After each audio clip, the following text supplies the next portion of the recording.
Associated Press is reporting that after several years of trying to get this full calendar of appointments when she was Secretary of State, that scores of private meetings with contributors and political supporters and major bankers were omitted from her official calendar, and they've come up with more than 100 meetings with individuals that were not on her official records.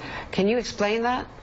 Well, the issue here, Andrea, is that during the years when she was Secretary of State, there were multiple iterations of her schedule that were made available for different purposes. There was a public schedule that was made available to the media every day. There was an internal schedule that was made available to employees within the State Department. And then there was a schedule, a sort of quick and dirty schedule that was provided for her to carry around on her person every day. And, of course, there's going to be discrepancies across the different versions of it, but all those versions are now public, and so people in the totality can see all the meetings that she had during her years as Secretary of State. And this is just another example in terms of the level of detail in terms of her schedule that's now out there, of her being one of the most transparent secretaries, not just of the State Department, but in any cabinet and any administration.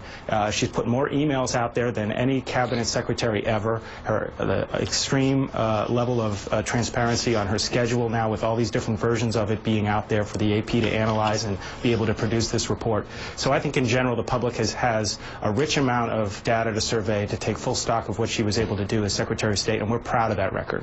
Brian, it's been since 2013 that the Associated Press has been going after this legally and in every other way. So transparency is the result of all of those years of effort by the Associated Press.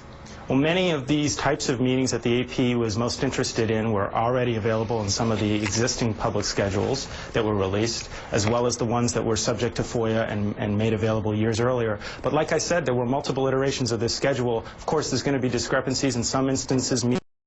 Taken off the schedule at the last minute, and so they were removed from one copy but not another.